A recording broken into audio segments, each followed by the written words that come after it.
Vocês trouxeram Bíblia? Olha, muito bem.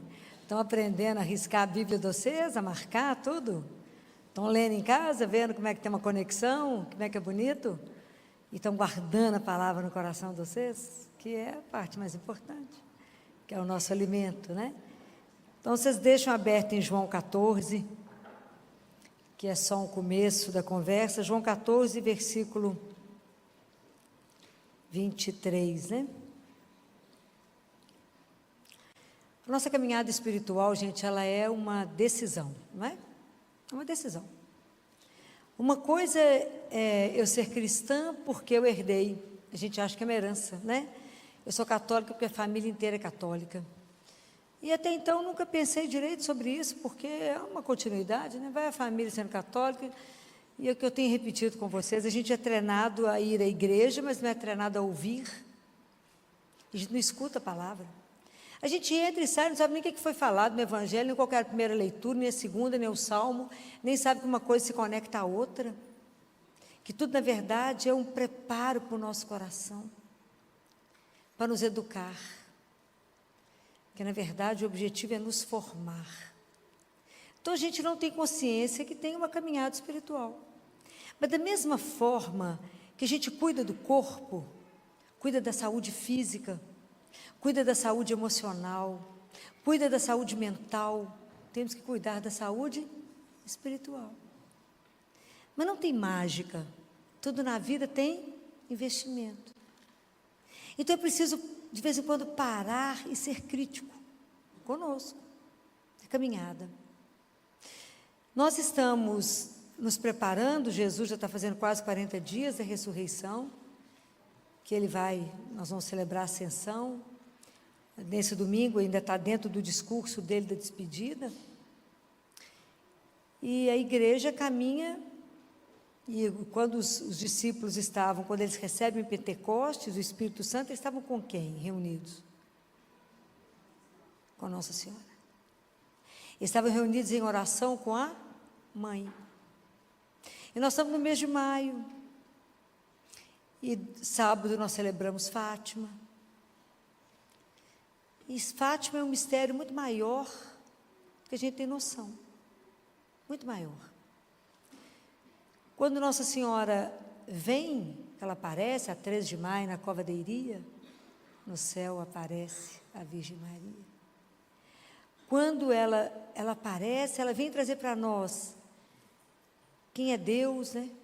Ela vem revelar tanta coisa do mistério, mas também revelar a nós mesmos quem somos.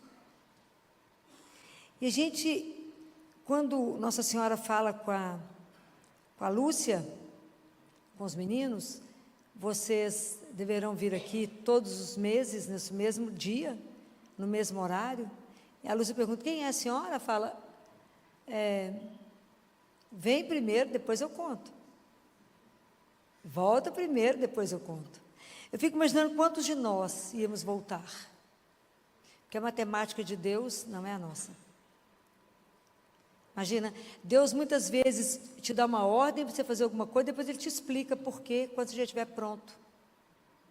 Porque a caminhada espiritual é uma relação de confiança. Porque eu não confio numa ideia, eu confio numa pessoa. Então, quando Jesus começa, aqui em João, que está colocado em capítulo 20, no versículo 23, ele fala, se alguém me ama. Aí eu fiquei parada tanto nesse versículo, que eu fiquei pensando, será que a gente tem condição de saber o que é amar a Deus? Com exceção de Nossa Senhora, que o amou como ninguém amou. Será que na minha caminhada espiritual eu não troco Ele tantas vezes por tantas ninharias? Eu troco Ele para tantos ídolos falsos, por tantas situações que me seduzem, me enganam e me enrolam, e que eu acho que é o amor perfeito e é mentira? É só ilusão e enganação? Se alguém me ama, será que a gente de verdade já parou e pensou o que é amar a Deus? Amar a Deus dentro da nossa miséria, dentro da nossa fraqueza, dentro do nosso nada, mas com o que a gente tem para amar, com o que a gente conhece de amor. que é tão limitado, que nós fomos treinados no amor, que eu só amo se. Eu só te amo se você tiver uma conta bancária legal. Eu só te amo se você for alguém importante. Eu te amo se você for lindo. Eu te amo se. E Deus não nos ama apesar de toda a nossa miséria. É uma relação tão diferente. Mas será que nós conseguimos amá-lo? Se alguém me ama, guarda a minha palavra. Se alguém me ama, guardará tudo que eu falei, aí meu Pai virá. E nós iremos fazer nele morada. Será que a gente já levou a sério o que é ser morada da Trindade? Imagina Nossa Senhora, aquela menina que andou carregando dentro dela, por um tempo, por 9 meses, ela foi o próprio templo. Imagina que naquela época que os santos dos santos, os sumos sacerdotes entravam uma vez por ano, ela carregou dentro dela o próprio Deus. Então não existe ninguém que ama mais Jesus do que ela. Por que eu estou falando nela? Porque quem pode nos ensinar a amá-lo? Ela, porque ela é a mãe do puro amor. Ela também é a mãe do temor, a mãe da ciência.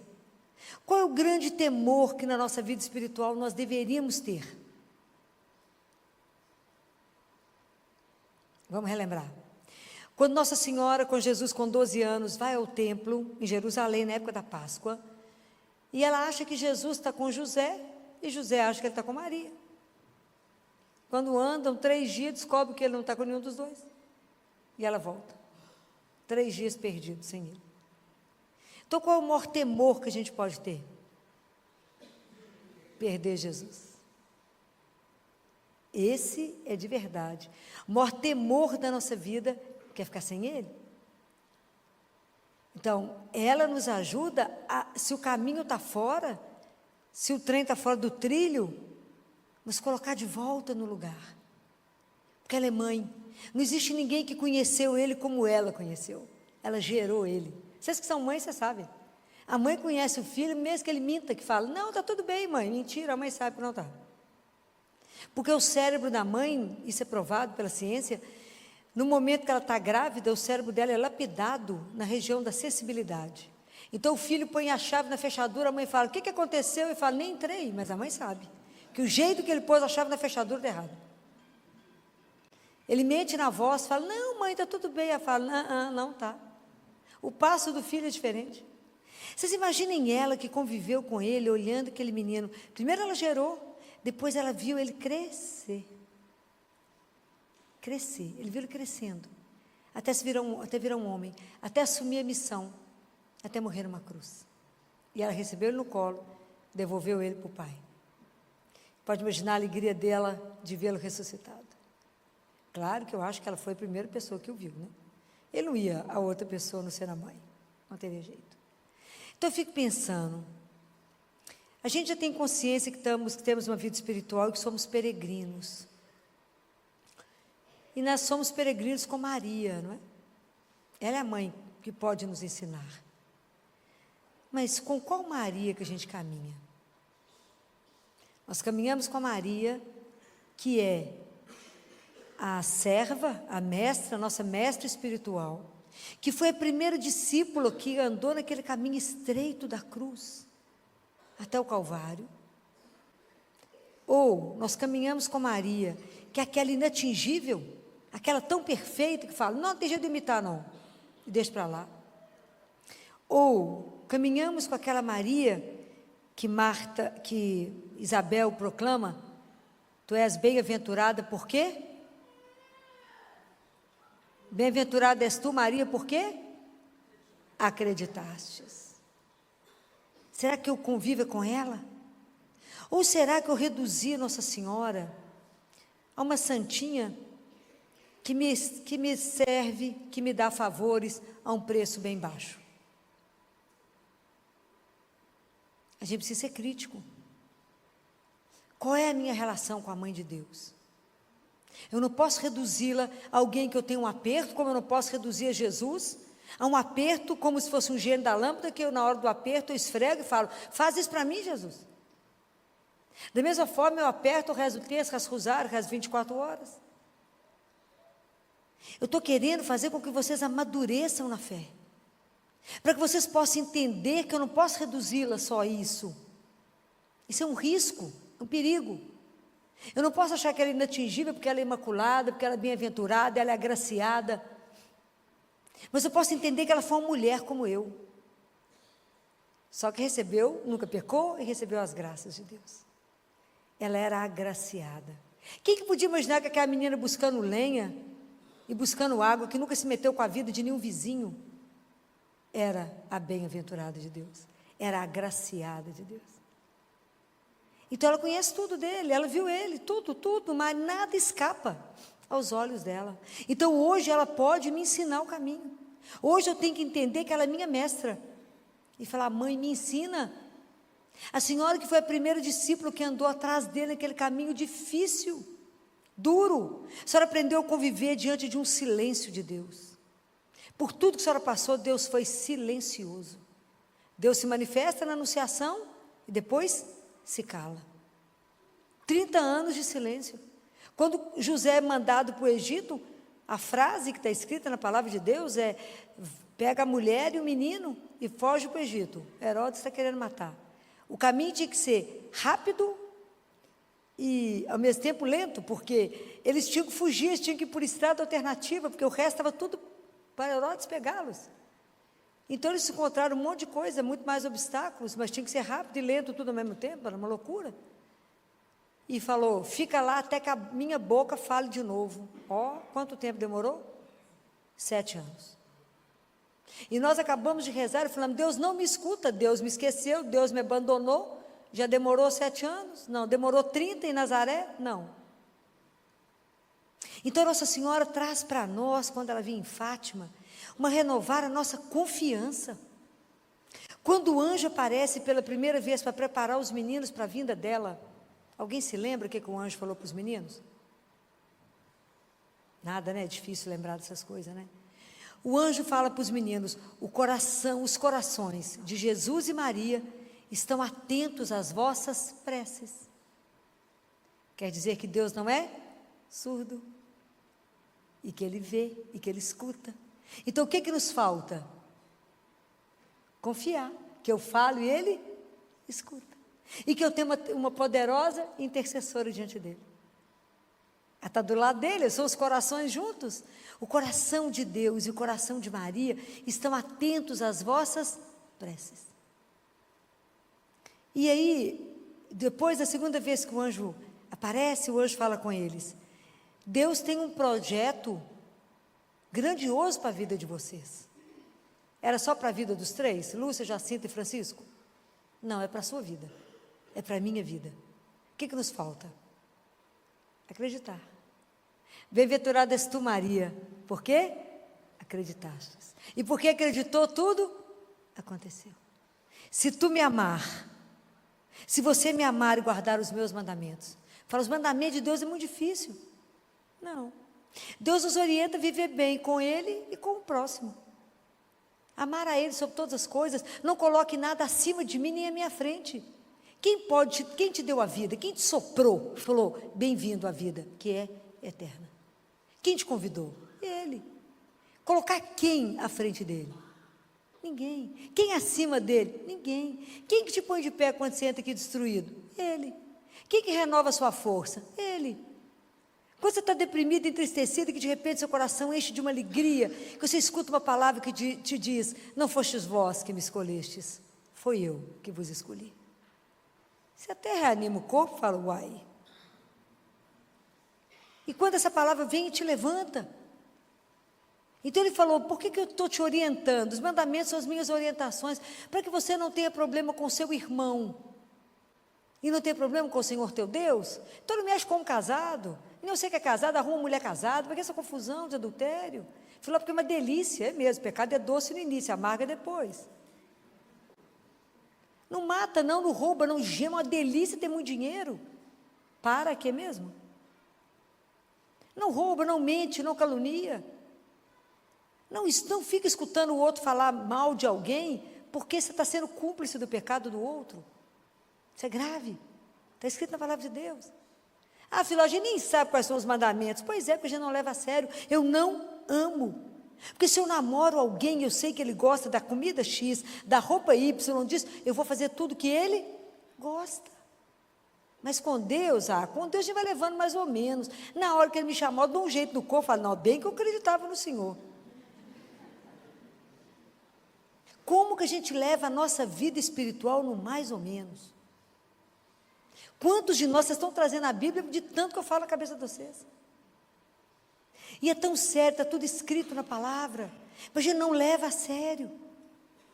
Como a gente não leva a sério o que Nossa Senhora pediu? O que ela pediu em Fátima? Rezem o rosário todos os dias, tem mais de um século. E ela falou, e eu lançarei o meu manto sobre as casas que rezarem e evitarei muitos problemas.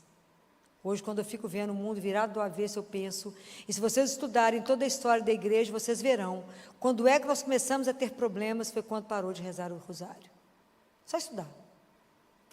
Segunda coisa que ela pediu.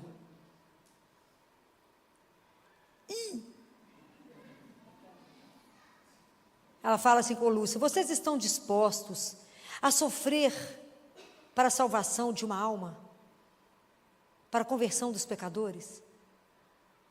Fala, Filó, nós vivemos num mundo absolutamente individualista. O problema é do outro que não crê. Eu vou me salvar, o problema é do outro. Né? Nós estamos nesse mundo que só pensa cada um em si. É isso que Nossa Senhora pediu? Não. Eu sou responsável pela salvação de vocês. Por isso que eu estou aqui toda terça-feira. Eu tenho que me salvar e salvar vocês. Fácil não.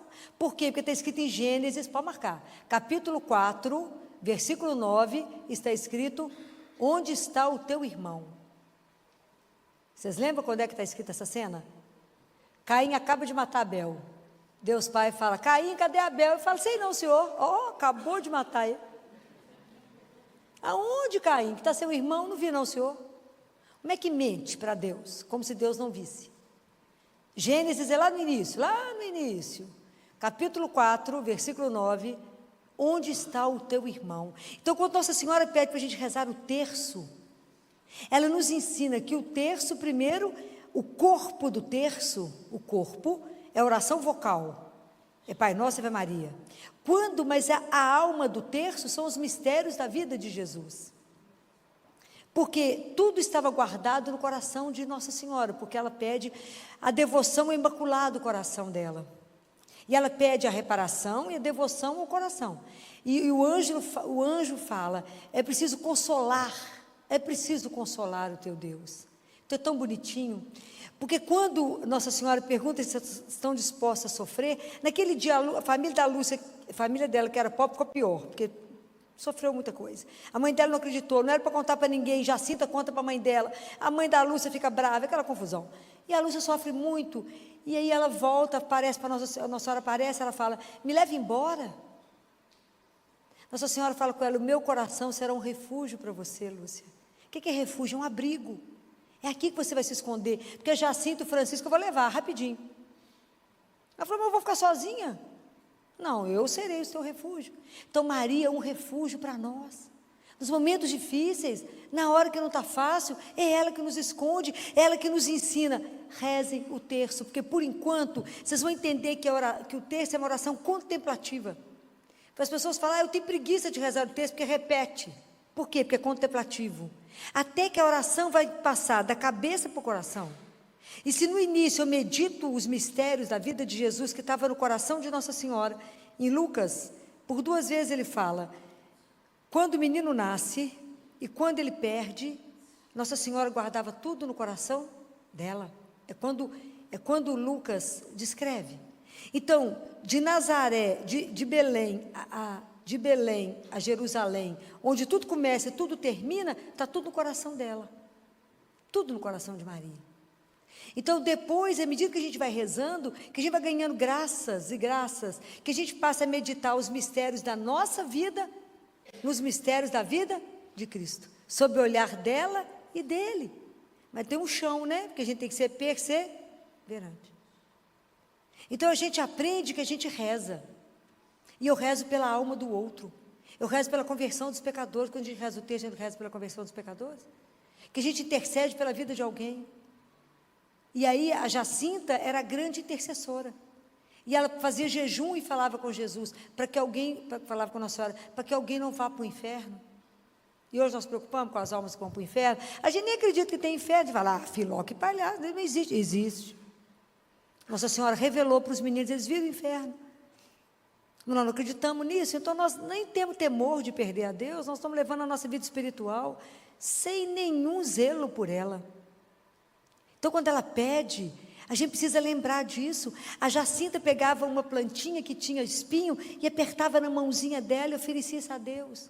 Quando ela adoeceu para morrer, que foi a peste, ela falou, que foi aquela gripe espanhola, ela falou com Jesus, eu ainda dou conta de sofrer mais um pouquinho, para que alguém se salve. Aí ela foi transferida sozinha para Lisboa. Era uma menina de 8 anos. E como Francisco era o adorador, quando Nossa Senhora falou que ele ia morrer cedo, eles iam para a escola e falavam com a Lúcia assim, Lúcia, vai você estudar, que eu sei que tem que aprender a ler, que ela falou que você vai ficar aqui. Nós vamos embora daqui a pouco, vou ficar aqui consolando Nosso Senhor. E o tempo que ela ia para a escola, ele ficava dentro do lado do Santíssimo adorando Jesus. Uma criança de 6 anos. E nós, mal passamos lá uma vez, porque a Filó fala tanto na nossa cabeça que tem que vir adorar Jesus, que de vez em quando a gente passa na igreja e fala, Filó, fui lá, viu? Compreendem? Nós levamos, como é que eu vou amá-lo? Eu amo uma pessoa. Cristianismo não é uma ideia, é uma pessoa. Então, agora vai lá na carta de Pedro, primeira carta de Pedro, que foi do Evangelho de domingo. Primeira carta de Pedro, capítulo 3. Abre lá. No versículo 15, Pedro nos faz um desafio aqui muito grande. Ele fala, santificai a Cristo Senhor em vossos corações, estando sempre prontos a dar razão da vossa esperança para todo aquele que vos pedir. Se as pessoas chegarem perto de você hoje e falam assim, por que você acredita em Jesus? Você dá conta de defender a sua fé? Você tem argumentos para defender a sua fé? Sim ou não? Fala, filho, acho que vou ficar meio embaraçada. Eu vou falar com as pessoas assim, eu prefiro não discutir.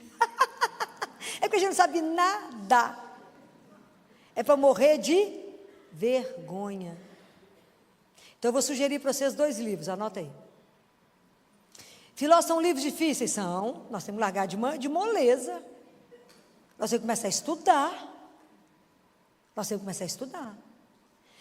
Então, eu já não vou lembrar o século, se foi século IV, eu já não vou lembrar.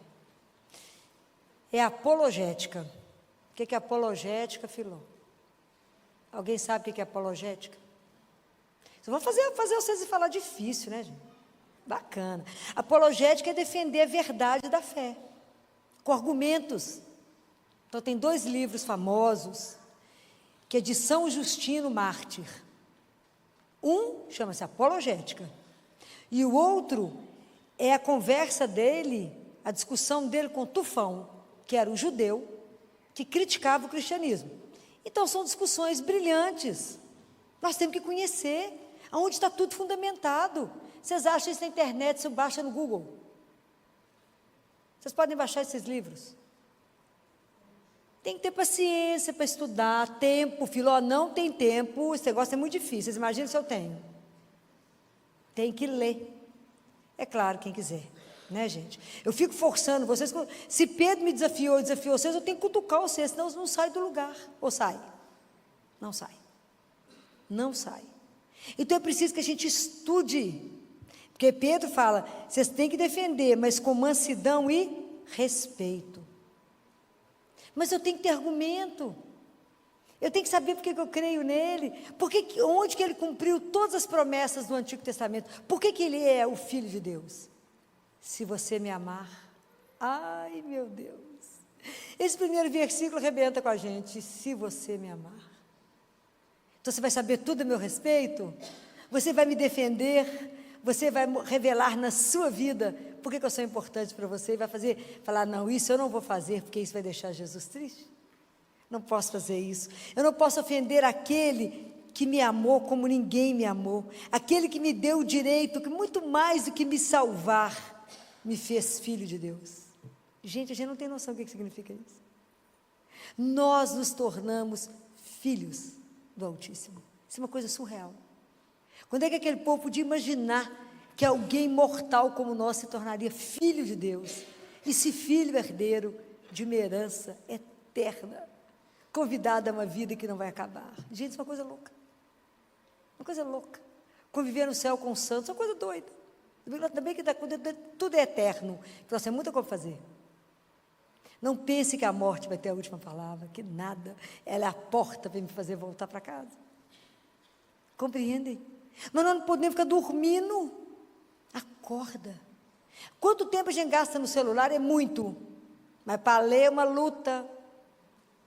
Estou falando mentira? Estou não, mas a gente adora o TikTok, que eu quero matar o povo com o TikTok, que hoje é a principal causa de doença psiquiátrica. E não é brincadeira, mas lê, não lê.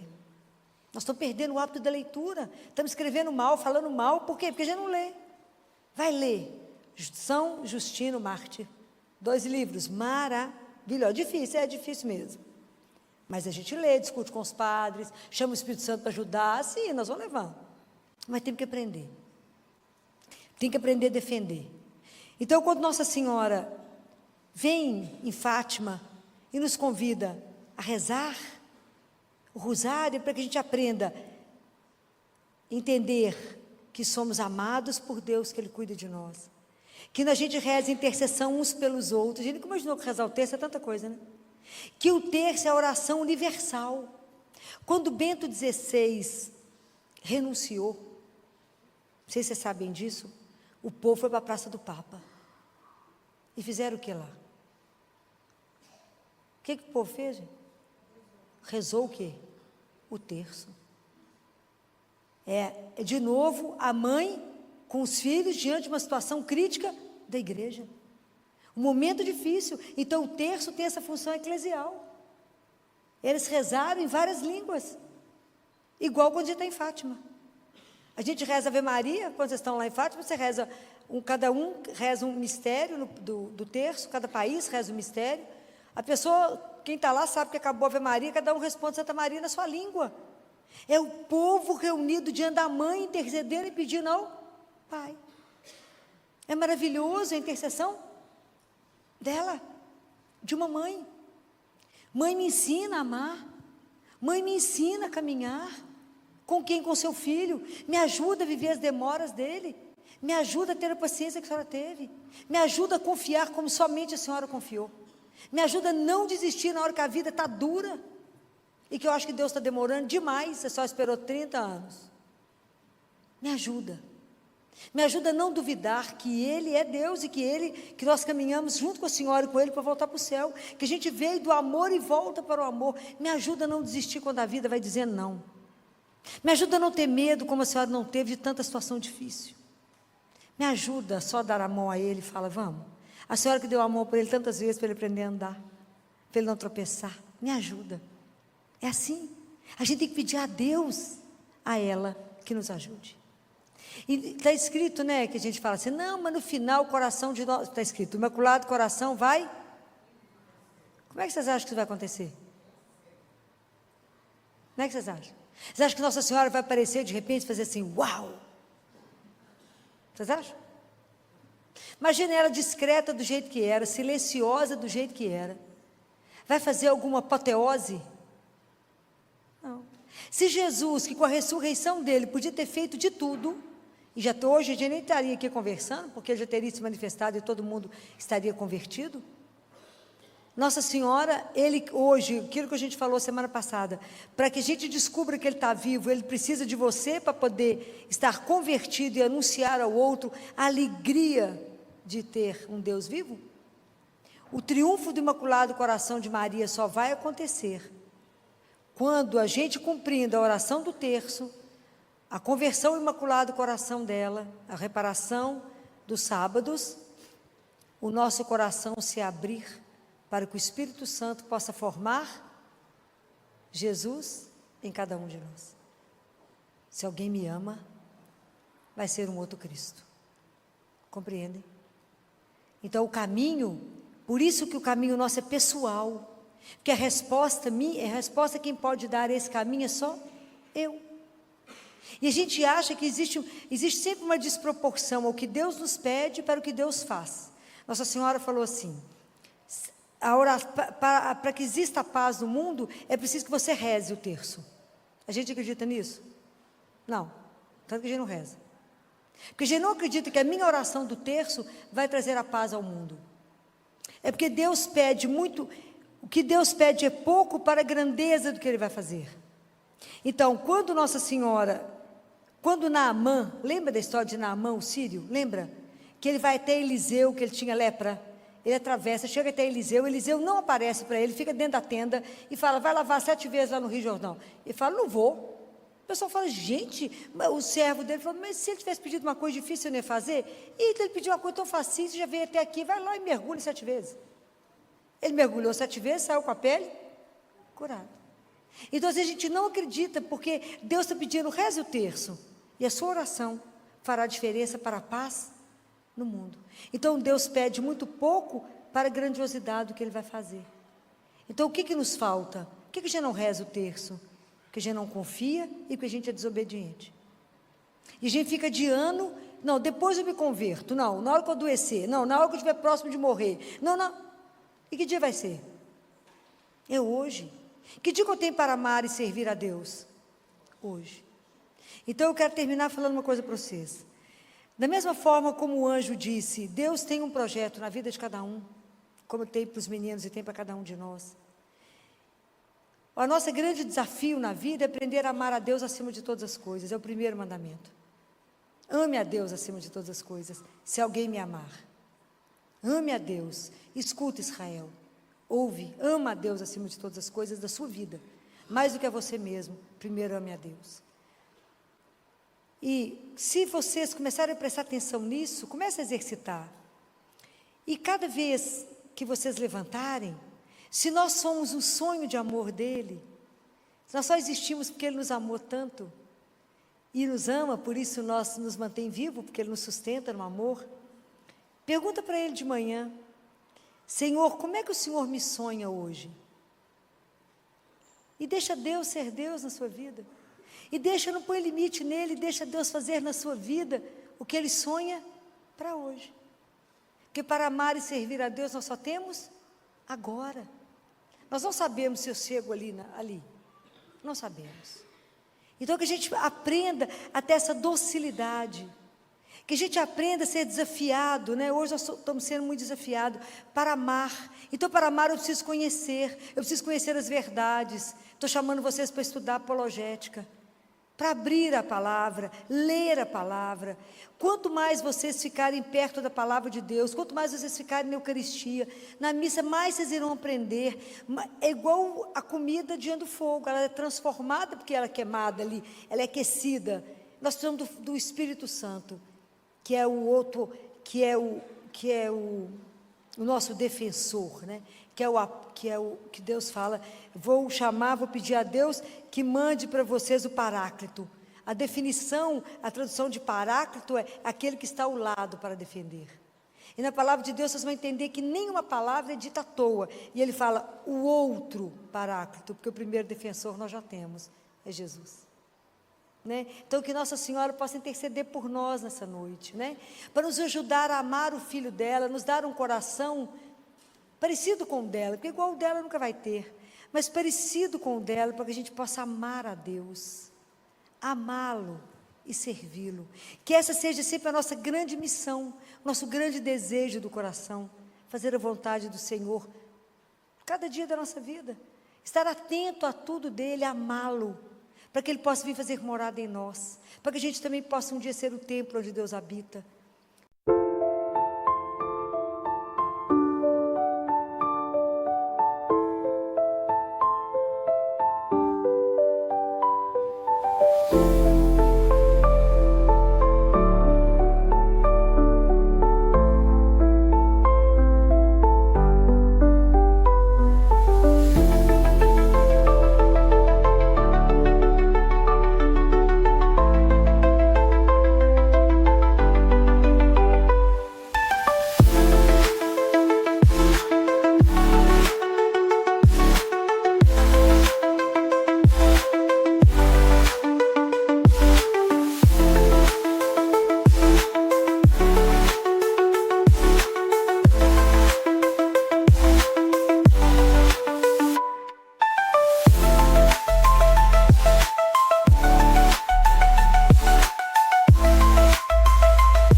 para que a gente possa com isso levar a palavra de Deus ao outro, para que isso gere alegria no outro. Foi isso quando Filipe levou a palavra.